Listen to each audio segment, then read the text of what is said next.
저는 심심할 때마다 유튜브에 들어가서 다른 목사님들의 설교를 종종 듣습니다. 최근에 들었던 이야기입니다. 40대 중반에 한 집사님이 있었습니다. 아들 셋을 키우면서 지쳐 있었습니다.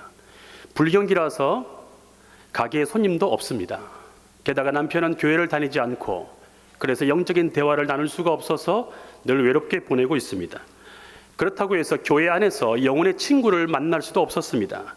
작은 교회를 다니다가 큰 교회를 나오니까 친구 만들기가 쉽지 않았습니다. 그렇게 힘들고 외로운 날들을 보내면서 낙심이 찾아왔고 그 낙심을 이기지 못하여 교회를 안 나오기 시작했습니다. 그렇게 몇 주 동안 교회를 안 나오다가 어느 날 이웃집 언니와 말문이 트였고 그 언니와 사귀게 되면서 친해지게 되었습니다. 그 언니는 다른 교회의 권사님이었습니다. 지치고 힘들고 외로웠던 이 집사님은 그 권사님을 따라 그 교회를 나가기 시작했습니다. 새로 다니게 된 그 교회는 더 아담하고 따뜻해서 계속해서 그 교회를 가고 싶어 했습니다. 마침 이때 다녔던 그 교회의 목사님으로부터 연락이 옵니다. 신방을 받을 것을 권면했습니다. 이 집사님은 신방 받기를 꺼려하였는데 이전에 목사님께 받은 은혜가 있어서 뿌리칠 수가 없었습니다. 목사님을 만나고 나니 마음속에 전에 없던 평강이 찾아옵니다. 그 만남은 두 번째로 이어집니다. 그러자 생각의 변화가 오기 시작했습니다. 그때 왜 내가 교회를 안 나왔을까? 그때 그 낙심을 왜 기도로 물리치지 못했을까? 이런 생각을 하게 되었습니다. 목사님은 이 집사님을 세 번째로 만납니다. 그러자 이 집사님의 마음이 녹아내리기 시작합니다. 자신을 그냥 떠나보낼 수도 있을 텐데 끝까지 낙심을 이기는 주님의 사랑을 알도록 이끄는 그 진심 때문에 마음이 녹아내립니다. 눈물이 흐릅니다. 다시 주님께 신뢰를 두게 되었습니다. 누구나 신앙생활을 하면서 낙심이 찾아옵니다. 저는 낙심을 손님이라고 비유합니다. 원하지 않는 이 낙심의 손님이 찾아와요. 오늘 본문에 나오는 제자들도 마찬가지입니다. 그들도 낙심했습니다. 그들이 주님을 모른다고 부인했고 배신했고 그래서 그 죄책감 때문에 사로잡혀 있었습니다. 그래서 예수님의 부활 소식을 두 번이나 들었음에도 불구하고 그들의 마음속에는 감동이 없습니다. 확신이 없습니다.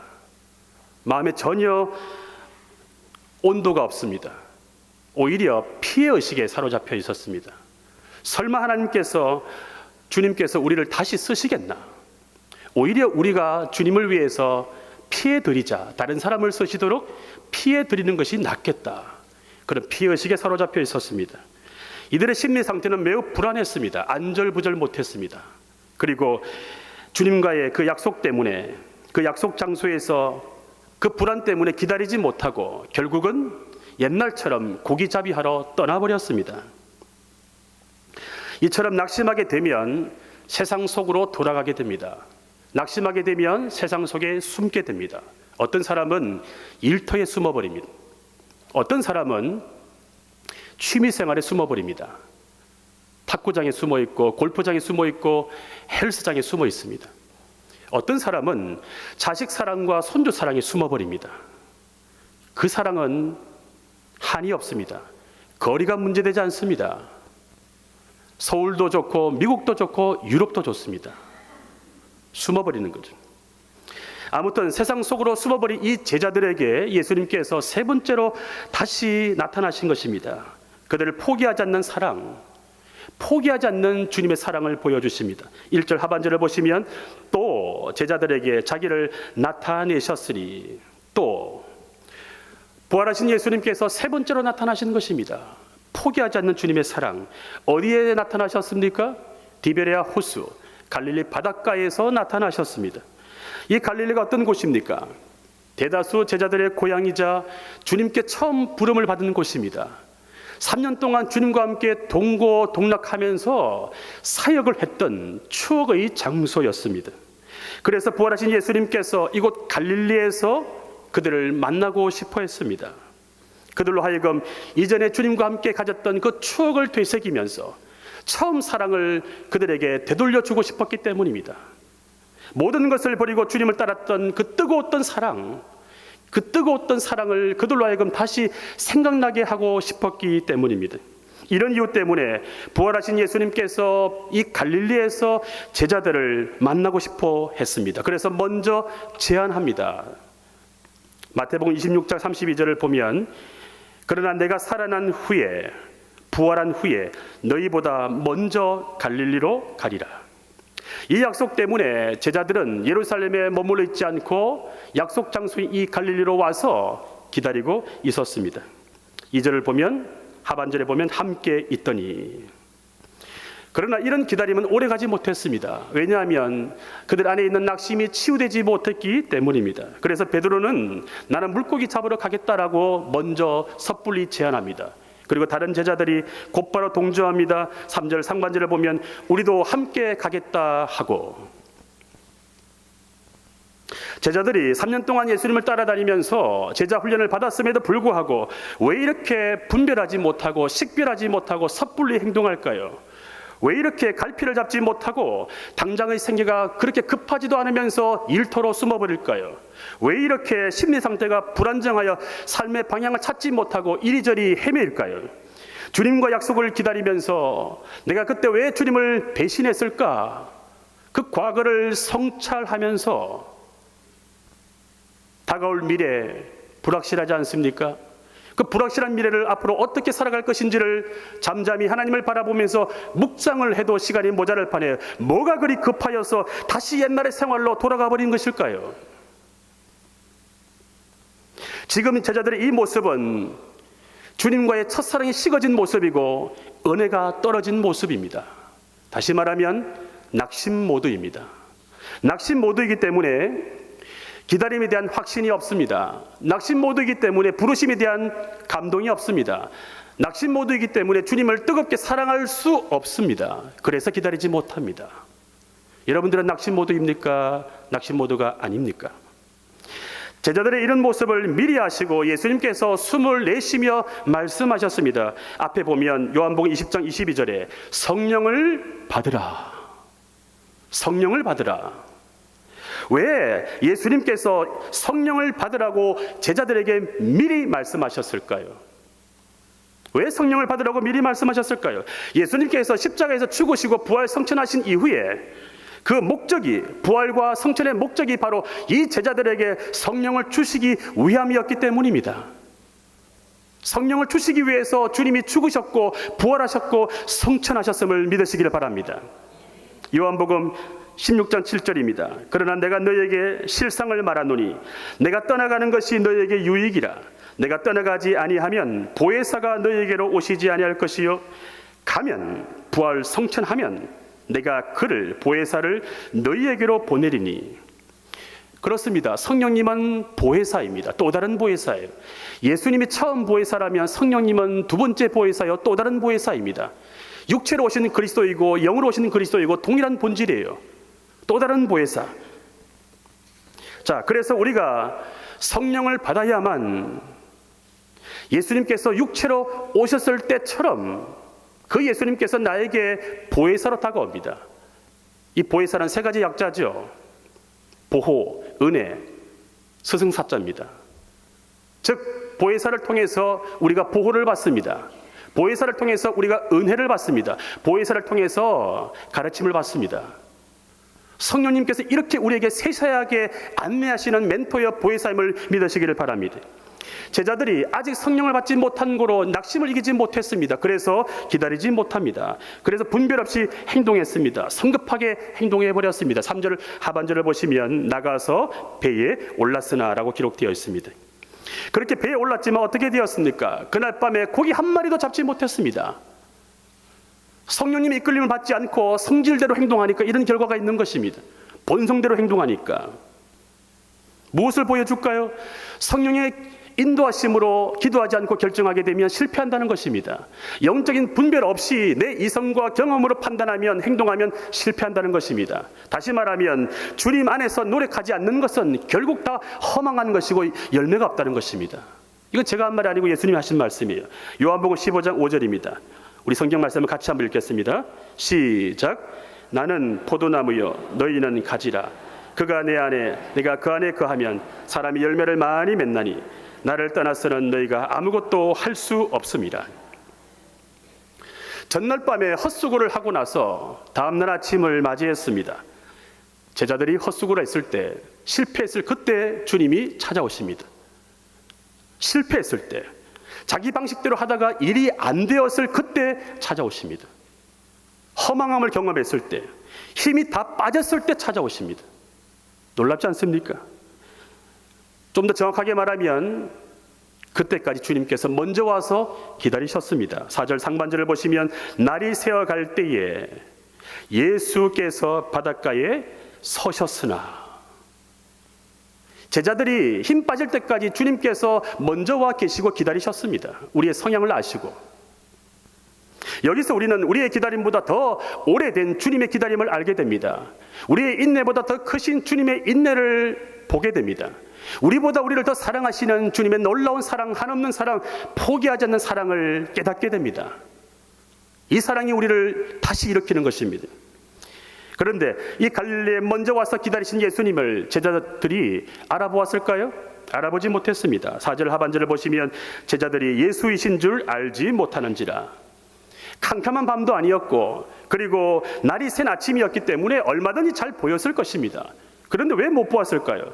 아무리 밤새 중노동을 했다 할지라도, 고기 잡는 그 중노동을 했다 할지라도 왜 안 보였을까요? 8절 상반절을 보시면 50칸이라고 나오는데 이것은 200규빗이고 우리말로 하게 되면 90m예요. 90m에 있는 그 예수님을 왜 알아보지 못했을까요? 여기는 분명히 물리적인 문제가 아니라 다른 이유 때문입니다. 그 이유가 무엇일까요?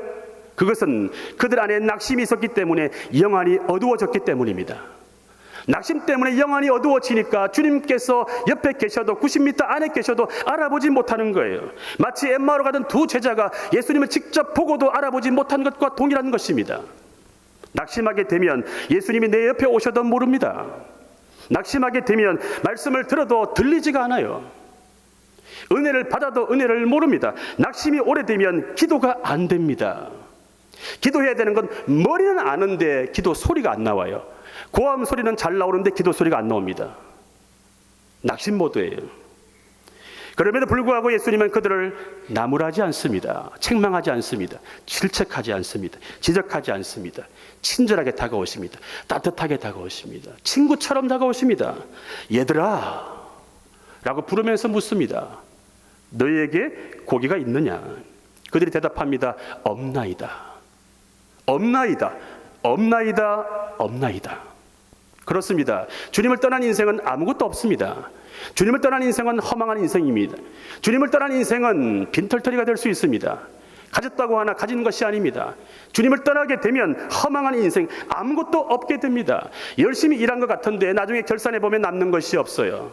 통장에 잔고도 없고 마진도 없습니다. 열심히 일을 했는데 남는 게 없어요.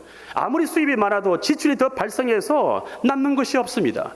젊었을 때 일평생 열심히 일을 해서 돈을 벌었지만, 돈을 모았지만 그 돈 써보지도 못하고 병들어 죽습니다. 아무것도 없습니다. 주님을 모르는 사람들이 세상에서 많은 것을 누리고 있다고 해도, 아무리 세상에서 많은 것을 누리고 있다고 할지라도 부러워할 필요가 없습니다. 그것은 모래 위에 지은 집과 같이 비가 오고 바람이 불면 무너질 수 있습니다. 그것은 실상이 아니에요. 허상일 뿐입니다. 내 욕망이 그것을 바라보기 때문에 보일 따름이지 그것이 실상이 아닌 것입니다. 놀라운 건 제자들이 이런 허망을 만났을 때, 이런 텅 빈 인생을 만났을 때, 그 직면했을 때 주님께서 기적을 행하셨다는 것입니다. 6절을 보시면 이르시되 그물을 배 오른편에 던지라 그리하면 잡으리라 하시니 이에 던졌더니 물고기가 많아 그물을 들 수 없더라.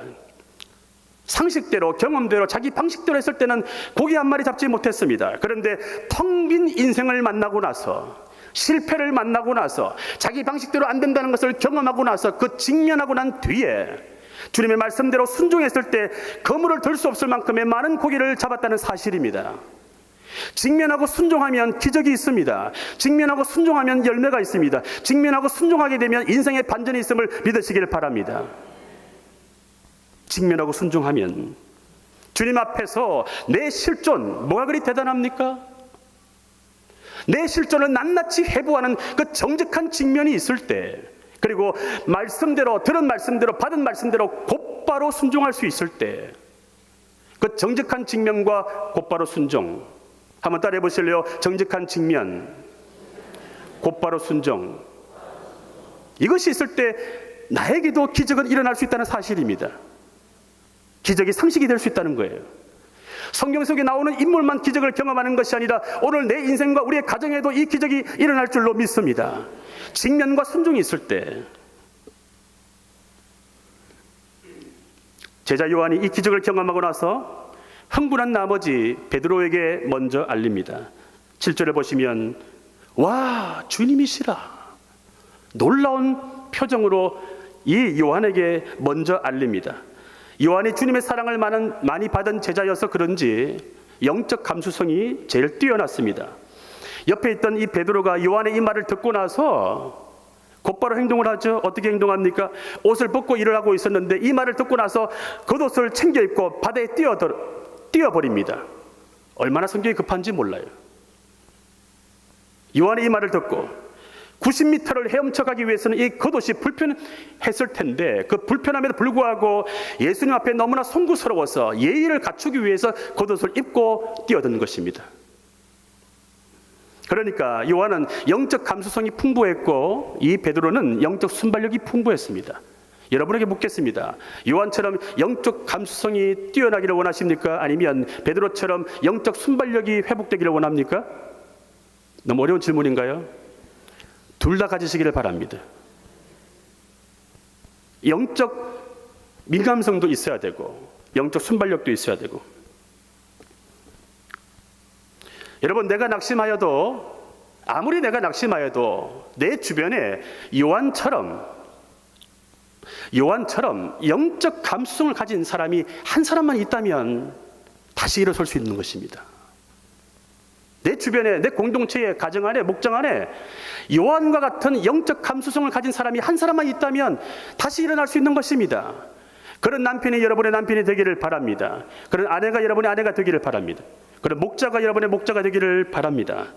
한편 지금 다른 제자들은 육지에서 90m 떨어져 있는 곳에 계속 있습니다. 8절을 보시기 바랍니다. 다른 제자들은 육지에서 거리가 불과 한 50칸쯤 되므로 작은 배를 타고 물고기 든 그물을 끌고 와서, 자, 베드로와 요한을 제외한 다른 제자들은 예수님과의 이 만남에 별 관심이 없어요. 어디에 관심이 있죠? 잡은 물고기. 제사보다는 잿밥에 관심이 있는 세속적인 사람. 주님의 사랑을 모르게 되면 이렇게 아직도 성숙하지 못한 사람으로 머물러 있는 것입니다. 주님의 사랑을 모르게 되면 이렇게 세속적인 사람으로 한평생 살다가 끝나버리는 거예요. 자, 드디어 제자들이 배를 타고 육지에 도착했을 때 주님은 그들을 위해서 뭘 준비하십니까? 숯불로 떡과 생선을 굽고 계셨습니다. 그리고 그들이 잡은 생선을 가져오라고 말씀하십니다. 10절을 보시면 지금 잡은 생선을 좀 가져오라 하시니, 예수님이 이렇게 식탁을 함께 준비하신 의도가 있습니다. 왜 예수님께서 이 식탁을 함께 준비하셨을까요? 예수의 하나님 나라는 바로 식탁 공동체임을 보여주는 상징입니다. 예수님께서 우리에게 보여준 하나님의 나라는 바로 밥상 공동체라는 거예요. 식탁 공동체입니다. 여러분, 교회가 어떤 곳일까요? 저는 교회는 밥 먹는 곳이라고 생각합니다. 영의 밥을 먹고 육의 밥을 먹고. 아멘입니까? 교회는 가정이에요. 확장된 가정이고 확대된 가족입니다. 우리 식구예요. 밥을 같이 먹는 공동체입니다. 그래서 바울은 이런 밥상 공동체를 가리켜서 주의 식탁이라고 표현합니다. 고린도전서 10장 21절입니다. 너희가 주의 잔과 귀신의 잔을 겸하여 마시지 못하고 주의 식탁과 귀신의 식탁에 겸하여 참여하지 못하리라. 지금 대신방 기간이죠. 대신방 기간이기 때문에 어떤 일이 벌어지는가 하면 요즘 제가 거울 앞에 서게 되면 쏙 들어간 배가 다시 쏙 나왔습니다. 제 영성을 위해서, 건강을 위해서 제가 한 2년 전부터 두 끼 식사를 해왔는데 대신방 때는 그것이 여지없이 무너집니다. 그런데 제가 배가 나와도 행복해요. 왜냐하면 목사 배가 나와서 성도들이 행복하다면 얼마든지 배 나와도 괜찮습니다. 여러분, 진정한 교제는 밥 먹을 때 나타나는 거예요. 우리 교회 만나오래 가면 참 부러운 사람이 있습니다. 어떤 사람인가 하면 자녀와 함께 밥 먹는 사람. 저희 집은 제가 세 아들한테 돈을 주고 밥을 먹자고 해야 돼요. 일주일에 한 번이라도 주일날 교회에서 같이 밥 먹는 모습 보면 너무나 인상 깊어요. 더 부러운 사람이 있습니다. 3대가 함께 밥 먹는 모습이에요. 할아버지, 할머니, 아빠, 엄마, 손주들. 얼마나 멋있는지 모르겠습니다. 자, 그런데 그들이 잡은 고기가 얼마나 많았는지 153마리나 되었습니다. 153마리. 자, 작은 벼의 그물 속에 물고기 153마리는 큰 무게입니다. 그렇기 때문에 그물이 찢어질 가능성이 있었습니다. 자, 11절 하반절을 보시면 이같이 많으나 그물이 찢어지지 아니하였더라. 이같이 많으나. 그물이 멀쩡하게 있어서 지금 제자들이 놀란 거예요. 이같이 많은데, 이런 뜻입니다. 물고기가 이렇게 많은데 그물이 안 찢어졌네? 이같이 많으나. 여기서 중요한 건 숫자예요. 153. 성경에는 숫자가 나와요. 그래서 수신학이라고 하는 것이 있습니다. 수신학. 이 153의 상징성이 있습니다. 여러분 알다시피 모나미 볼펜이 그 볼펜에 153을 기록하고 나서 볼펜이 불티나게 팔렸다는 그런 간증을 들었던 적이 있습니다. 이 153 어떤 의미일까요? 이 숫자는 세계 선교의 상징성을 나타냅니다. 성경학자들은 다양하게 해석하는데 그 중에 한 가지를 소개하면 이 숫자 100은 이방인을 가리키는 숫자고 50은 유대인을 가리키는 숫자고 3은 삼위일체 하나님을 가리키는 숫자, 이렇게 해석합니다.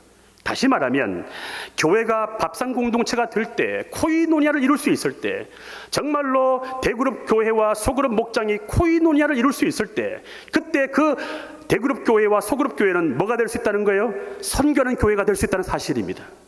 진정한 코이노니아를 이룰 수 있다면 그 가정도 선교하는 교회가 될 수 있다는 사실입니다.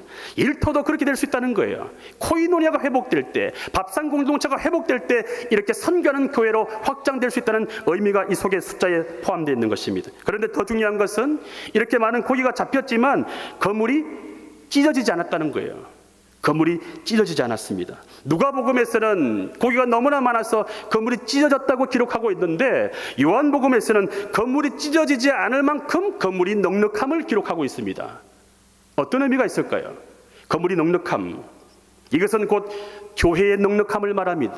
교회의 포용성을 말합니다. 다시 말하면 교회가 코이노니아를 회복하여 많은 사람들을 구원해야 하지만 더 나아가서 모두 다 품을 수 있는 포용력 있는 교회가 되어야만 이 물고기 153마리 속에 의미를 담고 있다는 거예요. 저는 우리 포항제일교회가 이렇게 포용력 있는 교회가 될 수 있기를 축복합니다. 다시 어머니가 되어야 할 것입니다. 다 품을 수 있는 어머니 같은 교회. 예수님께서는 추위에 떨고 있는 이 제자들을 위해서 엄마처럼 조반을 차려놓고 난 뒤에 초대합니다. 바로 그때 제자들이 주님을 알아보기 시작합니다. 12절입니다. 주님을 알아보기 시작해요. 그러자 그들의 마음속에 온도가 올라갑니다. 감동이 올라갑니다. 감동이 얼마나 컸던지 감히 누구냐고 물어볼 수조차 없었습니다. 너무 큰 감동을 받으면 말이 안 나오잖아요. 제자들의 마음속에 엄청난 지진이 일어났습니다. 예수님의 따뜻한 환대와 섬김은 계속되었습니다. 13절을 보시면 예수께서 가셔서 떡을 가져다가 그들에게 주시고 생선도 그와 같이 하시니라.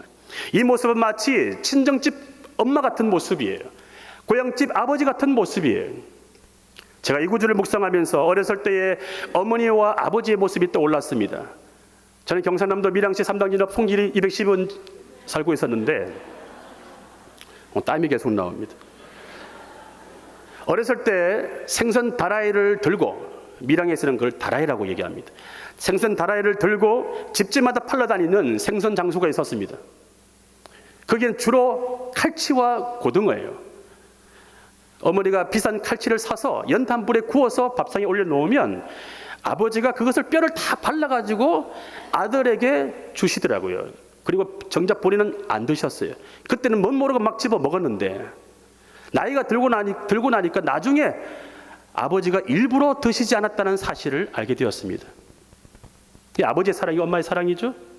제자들을 향한 이 예수님의 따뜻한 사랑이 이와 같았습니다. 이 엄마 같은 사랑, 아버지 같은 사랑, 낙심했지만 포기하지 않는 주님의 사랑, 그 사랑이 이 제자들의 마음을 움직였습니다. 그들의 사랑이, 그 사랑이 어디에서 드러났습니까?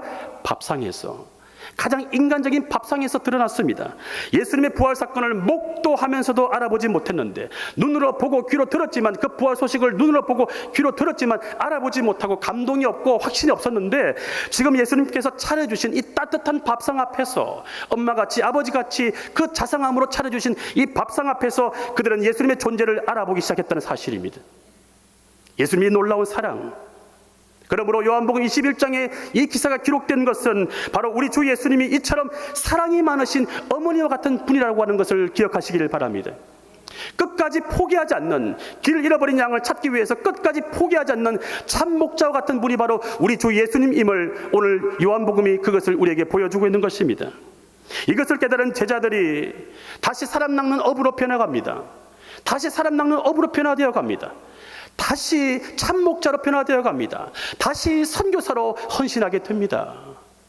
놀랍지 않습니까?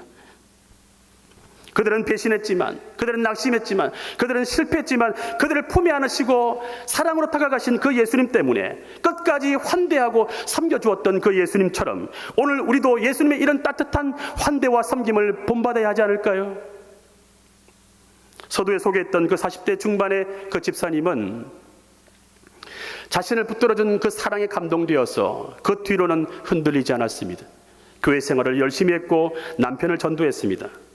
낙심한 자에게 필요한 것은 사랑입니다. 낙심한 자에게 필요한 것은 바로 주님의 사랑입니다. 포기하지 않는 주님의 사랑, 그 사랑이 필요한 거예요. 낙심했기 때문에 그 사랑이 필요합니다. 낙심했기 때문에 바로 이 환대와 섬김이 필요한 것입니다. 시편 42편 5절입니다. 내 영혼아, 내가 어찌하여 낙심하며 어찌하여 내 속에서 불안해하는가? 너는 하나님께 소망을 두라. 그가 나타나 도우심으로 말미암아 내가 여전히 찬송하리로다. 진정으로 위로와 용기가 필요한 우리 가족들, 우리 이웃들에게 더 이상 판단과 지적을 멈추고 원하지도 않은 해석을 멈추고 예수님처럼 이렇게 따뜻한 환대와 섬김으로 다가가야 하지 않을까요?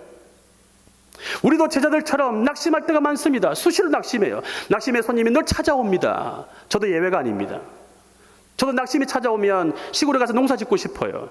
새 아들이 말립니다. 다리 목에서 하고 농사 지으라고. 제자들의 이 모습은 오늘 우리의 모습이에요. 낙심이 찾아올 때 우리도 그렇게 무너질 수가 있습니다. 그럴 때 다시 옛날로 돌아갈 것이 아니라, 다시 옛날로 그 일을 할 것이 아니라, 세상 속으로 가서 숨을 것이 아니라 예수님의 따뜻한 사랑과 그 초대에 응해야 하지 않겠습니까?